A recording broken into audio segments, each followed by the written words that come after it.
బాధ్యత ఉంది. కానీ ఈరోజు కూటమి ప్రభుత్వంలో ఉన్న పెద్దలే రౌడీల్లాగా ఈరోజు అరాచకాలు సృష్టిస్తూ, అల్లర్లు సృష్టిస్తూ, దాడులు చేస్తూ, అక్రమ కేసులు పెడుతూ, రెడ్ బుక్ రాజ్యాంగంతో రాష్ట్రాన్ని సర్వనాశనం చేస్తుండటం కళ్ళారా మనం అందరం కూడా చూస్తున్నాం. ఎంత దారుణం అంటే ఒక మహిళ హోంమంత్రిగా ఉండి కూడా మహిళలకి రక్షణ కల్పించలేని దౌర్భాగ్య స్థితిలో ఉంది అంటే సిగ్గుపడాలి. ఆ పదవికి రాజీనామా చేసి ఎవరైతే సక్రమంగా పనిచేయగలరో వాళ్ళని ఆ ప్లేస్ లో పెట్టించే విధంగా చూసుకోవాలి. కానీ జగన్ గారిని, భారతి మేడంని, మిగతా వైఎస్ఆర్సీపీ నాయకుల్ని తిట్టడానికే హోంమంత్రి పదవి ఇచ్చినట్టు ఆవిడ మాట్లాడుతున్న మాటలు చూస్తుంటే చాలా సిగ్గుచేటు. ఎందుకంటే మా నియోజకవర్గంలో కూడా ఒక చిన్న పాపని రేప్ చేసి చంపేసి పూర్తి చేస్తే దాన్ని మాయ చేయాలని ఎస్పీని అందరినీ ఇక్కడికి పంపించడం జరిగింది. గ్రామస్తులంతా తిరగబడితే ఆ రోజు మేమంతా కూడా వెళ్లిన సందర్భం మీరు చూశారు. అప్పుడు విధిలేక అక్కడికి వచ్చి డబ్బులు ఇచ్చేసి చేతులు దులుపుకొని వెళ్ళిందే తప్ప ఇక మీదట ఇలాంటివి జరగకుండా కఠినతరంగా మరి శిక్షలు అమలు చేస్తాం, తప్పు చేసిన వాడు ఎంతటి వాడైనా వదిలిపెట్టము అన్నట్టుగా ఆవిడ ముందుకు వెళ్లాల్సింది పోయి అప్పటి నుంచి ఇంకా ఎక్కువ అవుతూ పోతున్నాయి. ఈరోజు అనంతపురం విషయం చూస్తే ప్రతి ఒక్కరికి కూడా హృదయం ద్రవించిపోతుంది. ఒక ఇంటర్ చదువుతున్న తన్మయ్య అనే గిరిజన అమ్మాయి 6 రోజుల ముందర కనిపించకుండా పోయిందని వాళ్ళ తల్లిదండ్రులు కంప్లైంట్ ఇస్తే, కంప్లైంట్ ఇవ్వడానికి పోలీస్ స్టేషన్కి వచ్చిన వాళ్ళని ఎంత అవమానంగా వాళ్ళు బిహేవ్ చేశారు. ఆ కేసును ఎందుకు పట్టించుకోకుండా అలా పడేయటం వల్లే 6 రోజుల తర్వాత అమ్మాయి శవమై దొరికింది.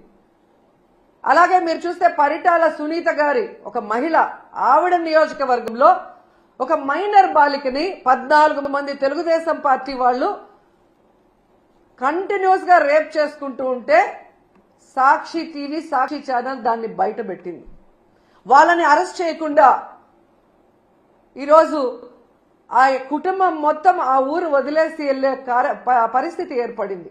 ఆడపిల్ల ప్రాణాలు తీయటం, మానాలు తీయటం వీళ్ళకి సహజమైపోయింది. దానికి హోంమంత్రి గారు అండగా నిలబడటం అనేది సిగ్గుచేటు.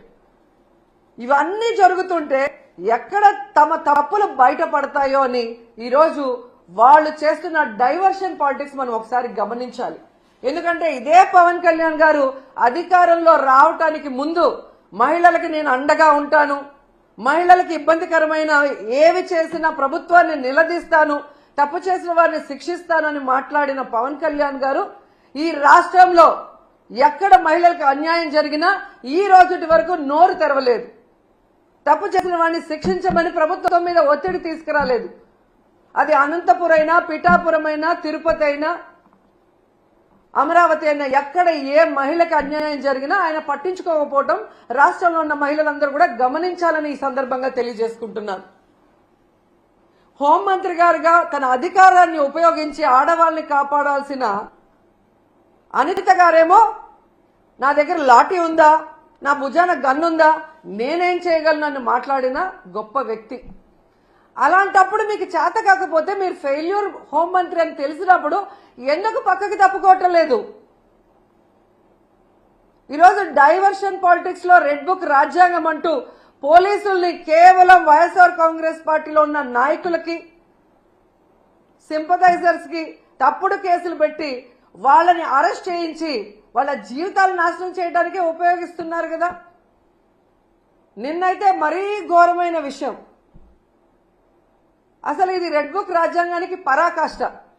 కొమ్మినేని శ్రీనివాసరావు గారు అంటే చేతులెత్తి నమస్కరిస్తారు. అంత గొప్ప జర్నలిస్ట్. 70 ఏళ్ల వయసులో ఆయన మీద ఎస్సీ ఎస్టీ తప్పుడు కేసు పెట్టి ఈరోజు హైదరాబాద్ నుంచి ఎలా మీరు తీసుకొచ్చారో ఈ రాష్ట్ర ప్రజలందరూ కూడా గమనిస్తున్నారు. దీని గురించి మనం నిజంగా చాలా క్లియర్ కట్ గా మాట్లాడుకోవాల్సిన అవసరం ఉంది.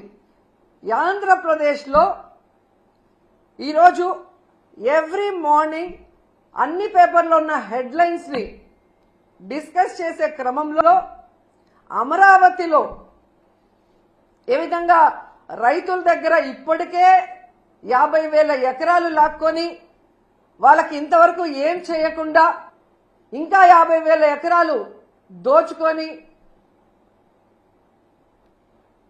వాళ్ళు రియల్ ఎస్టేట్ చేసుకోవాలన్న క్రమంలో ముందుకు వెళ్తుంటే అక్కడున్న రైతులు తెగబడి ఇవ్వకుండా వాళ్ళ మీద ఎదురు తిరుగుతుంటే అది ప్రజలకు తెలియకూడదని దాని మీద సాక్షిలో డిస్కషన్ రావటం అనేది వాళ్ళకి నచ్చలేదు. ఇక్కడ ఇంకొకటి ఏంటంటే ఆ డిస్కషన్ లో ఒక జర్నలిస్ట్ డిస్కషన్ కు వచ్చిన ఒక జర్నలిస్టు ఒక మాట ఏదో మాట్లాడారని దాన్ని ఆ క్షణంలోనే కొమ్మినేని గారు ఖండించారు. నాకు తెలిసి ఆయన డిస్కషన్స్ లో ఎప్పుడూ కూడా ఎవరూ కూడా తప్పుగా మాట్లాడితే ఆయన ఒప్పుకోరు, వెంటనే ఖండిస్తారు.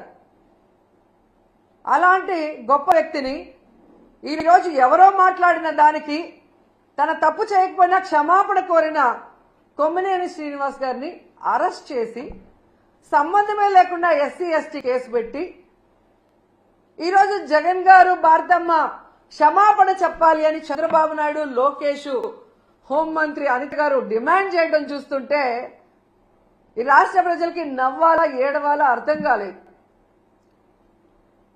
ఈరోజు నేను సూటిగా ప్రశ్నిస్తున్నా చంద్రబాబు నాయుడు గారిని, అనిత గారిని, లోకేష్ గారిని, క్షమాపణ అంటూ చెప్పాల్సి వస్తే అది మొదట ఎవరు చెప్పాలో తెలుసా? కోడలు మగబిడ్డని కంటే అత్త సంతోషించదని ఆడవాళ్ల పుట్టుకనే అవమానించిన చంద్రబాబు నాయుడు ముందు క్షమాపణ చెప్పాలి. ఆడపిల్ల కనిపిస్తే ముద్దు పెట్టాలి లేదా కడుపైనా చేయాలి అన్న బాలకృష్ణ గారు క్షమాపణ చెప్పాలి.